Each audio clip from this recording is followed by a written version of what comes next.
Olá, sejam bem-vindos a mais um episódio do Personagens da J1000, uma série de entrevistas que tem como objetivo conhecer a trajetória das pessoas que fazem a justiça mais antiga do Brasil. Vamos mergulhar em histórias inspiradoras e experiências únicas de pessoas que contribuem para a construção da justiça militar da União. Meu nome é Márcio Ramos e hoje estamos com a juíza corregedora auxiliar, doutora Safira. Muito obrigado por aceitar nosso convite. A gente está muito honrado em compartilhar um pouco da sua trajetória. Eu que agradeço e a honra é toda minha. Doutora Safira, compartilha com a gente um pouco da sua trajetória. Como é que foi a sua infância, a sua adolescência? Vida longa e cheia de histórias. Bem, eu nasci de 7 meses, nasci na roça, nasci em casa, nasci com uma parteira, tudo improvisado. E ali na roça eu cresci, na fazenda dos meus avós, Foi no interior do no Maranhão. interior do Maranhão, nasci no município da cidade de Alto Parnaíba, que é uma região que fica no sul do Maranhão, junto ali com Tocantins, Piauí e Bahia, que é a região conhecida como região do Matopiba, que é uma região produtora de arroz e soja hoje. Bem, ali eu cresci, se pode dizer crescer, com até 8 anos de idade. Eu aprendi a ler sozinha, quando eu fui para a escola pela primeira vez. Surpreendentemente, eu já sabia ler, lia tudo, né? E quando eu aprendi a ler, foi por uma grande curiosidade. Minha mãe sempre lia livrinho de histórias infantis para os filhos e lia à noite. Quando ela começava a ler, ela tinha sono e dormia sem terminar a história. E eu tinha sempre curiosidade em ver o fim da história. Então, eu passei a aprender a ler sozinha. E quando minha mãe guardava o livro, eu ia debaixo do travesseiro dela e conseguia ler a história. Eu já ficava sabendo o final e não contava para ninguém, porque eu sempre achava que ela ia brigar comigo, porque eu já sabia ler. Em seguida, eu estudei num colégio em Miracema do Norte. Era um bom colégio, já de segundo grau. E depois é que eu vim para Brasília para fazer faculdade. Agora, antes disso, eu ia te falar um pouquinho das minhas escolas. Então, assim, por ser sul do Maranhão e uma região até hoje não muito evoluída, se imagina que as escolas eram de péssima qualidade. Mas não eram. No meu segundo ano primário, eu já estudava latim. Eu estudava lógica. Então, quando eu terminei o ginásio, eu já conhecia grande parte da literatura mundial. Quando eu estava no segundo grau, eu já era amiga íntima de Dostoiévski, eu já conhecia toda a obra de Eça de Queiroz. Eu terminei o segundo grau conhecendo os 22 livros de Machado de Assis. Eu conhecia Zola, né, do francês. Eu conhecia Flaubert. Eu conhecia Almeida Garré, português. Então, eu conhecia a grande literatura mundial ainda no segundo grau. Ouvindo a senhora falar, a ideia que a gente tem é que você era a primeira aluna da classe, assim, Era. que você já se destacava ali. Sempre eu tive nota 10. Se você for na minha cidade hoje e perguntar por mim, 60 anos depois você vai ver que todo mundo ainda vai se lembrar e vai falar do meu nome como a aluna que sempre tirou 10 em todas as matérias que estudou e em todas as classes da escola. Certo. Eu estudando um pouco do seu currículo, a senhora se formou em comunicação social. Foi. Eu, na década de 70, aqui em Brasília, eu estava na dúvida, como todo adolescente tem dúvida sobre qual a profissão seguir. Então eu li bastante na época sobre as profissões e vi que a profissão da moda era comunicação social. Então eu fui fazer a faculdade de comunicação social. Fiz, mas no primeiro semestre eu já estava empregada na área. No primeiro semestre de comunicação social, eu já era revisora do Jornal de Brasília. Então, assim, eu tinha um português, naquela época eu tinha um português perfeito. Hoje eu não tenho, mas na época eu tinha. Então, eu era revisora do Jornal de Brasília e então eu fui crescendo na profissão de jornalismo. Quando eu me formei, eu já era uma profissional, já com registro pelo Ministério do Trabalho. Então, quando eu me formei, eu já fazia coberturas na Amazônia, eu já trabalhava na Rádio Nacional da Amazônia. Eu tive programa ainda na antiga TV Tupi, poucos meses. Então, eu trabalhei na TV Tupi, em seguida a TV Tupi fechou. Mas eu iniciei a minha carreira bem na TV Tupi e fiquei 6 meses na TV Globo como estagiária. E aí eu fiz naquela época eu fazia reportagem para o jornal Hoje. Isso tudo na década de 70 ainda, Aqui né? em Brasília. Aqui em Brasília. Certo. Né?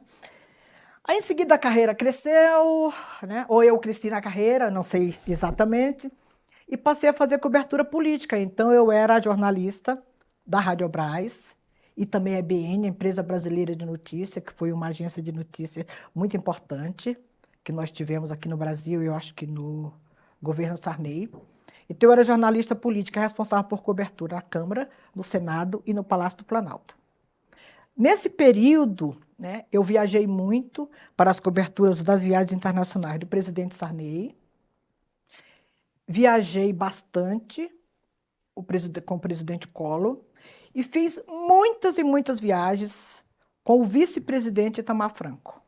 Porque quando Itamar Franco assumiu a presidência, aí eu já estava mudando de profissão. Conta um pouco pra gente como é que foi essa migração de carreira. Essa migração de carreira ela ocorreu muito rápida, porque eu sabia que no jornalismo, daquela forma que eu fazia, de uma forma animada, frenética, com muitas viagens, aquilo tinha um prazo de validade. E 2 anos antes de migrar de profissão, eu vi que estava vencendo aquele prazo de validade e passei a estudar para concurso. Nessa época, claro que eu já tinha feito direito e já era advogada, né? Tive muitos casos interessantes, na área de família principalmente, e alguns casos no direito criminal. Foi assim, foi uma carreira curta, mas também bem interessante essa minha de advogada. Nesse período, para concurso, durante 2 anos eu estudei todos os dias, de 11 da noite às 2 da manhã.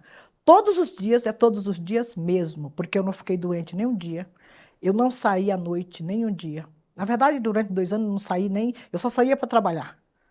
Mais nada, nem para ir à missa, nem a enterro, nem a aniversário de ninguém, nada. Então, durante 2 anos eu estudei de 11 da noite às 2 da manhã. Aí você fala, por que esse horário?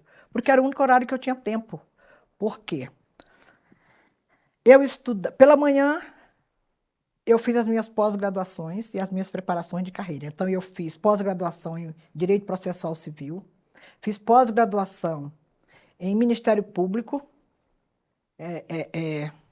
carreiras jurídicas do Ministério Público, e eu fiz a Escola Superior da Magistratura, Escola Superior do Ministério Público, então eu estudava todos os dias, de 7h30 às 11h30.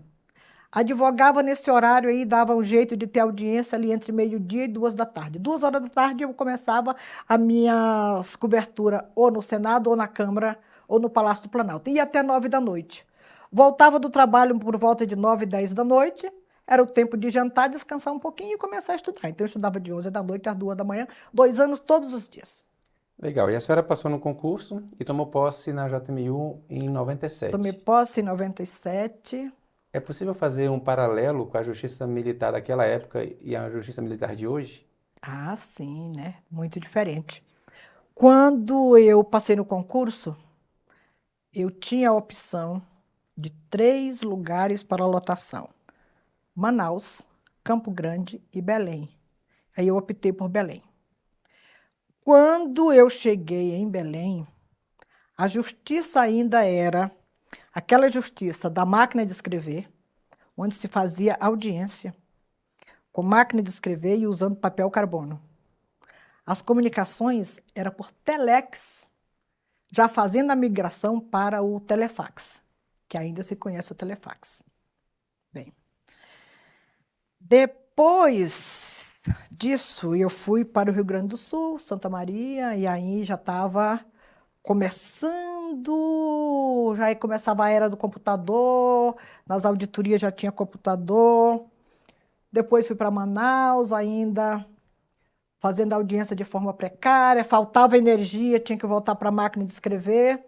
Então, comparando com hoje, nós temos uma justiça 100% digitalizada, moderna, né? Muito mais fácil de se trabalhar. Mas e o direito? Você me pergunta. E o direito? O direito mudou muito. Nós passamos, da década de 90 para hoje, sim, grande avanço na justiça como um todo. No Brasil, nós tivemos o ECA, Estatuto da Criança e do Adolescente, o Código de Defesa do Consumidor. Tudo são grandes inovações. Nós tivemos, assim, marcos da informática. Na justiça militar, a nossa competência aumentou. Nós abarcamos também os crimes militares por extensão. Aí nisso inclui Lei Maria da Penha, crimes ambientais, entre outros, né? No direito em geral, mudaram muitas as nomenclaturas. Passamos a ter direitos humanos, direito dos animais. Mas aí você me pergunta, e a justiça mudou? Eu acho que ali pela década de 70, 80, 90, existia mais justiça e o mundo era mais justo. O poder judiciário fazia mais justiça do que hoje. Hoje nós temos grande produtividade, nós temos celeridade, mas o juiz não tem tempo hoje de fazer a justiça como se deve fazer, cuidando de cada caso como único, cada processo como único, conhecendo o réu, conhecendo as suas histórias, as circunstâncias do crime. Hoje ninguém tem tempo de fazer isso. Então, hoje se tem menos justiça e mais produtividade. Muito curioso. Bom, a senhora foi nomeada juíza corregedora em 2019. Queria que a senhora compartilhasse um pouco com a gente como é que tem sido essa experiência. É uma experiência interessante e é uma experiência diferente do que eu fazia antes. Porque antes, assim, como juiz em primeira instância, se tem contato direto com o réu, com testemunhas, com o ofendido, com o Ministério Público, com os advogados, e na corregedoria, não. Na corregedoria, o trabalho a gente chama de correição jurisdicional, porque é um trabalho jurídico, mas ao mesmo tempo administrativo, porque se faz a fiscalização do trabalho dos juízes e, ao mesmo tempo, orientação. Por outro lado, é um trabalho muito bom, porque se tem a oportunidade de conhecer a Justiça Militar da União como um todo, e conhecer de verdade, porque se consegue ver o que está sendo feito em todas as 19 auditorias do Brasil. Então, a gente consegue ver o que os 38 juízes estão fazendo, e se consegue avaliar o trabalho deles, e se consegue, com isso também, avaliar o trabalho da Justiça Militar da União. Certo. E nesse sentido, qual seria o maior desafio da justiça militar nos tempos atuais? Manter a competência que já tem, julgando militares e também civis que cometem crimes militares.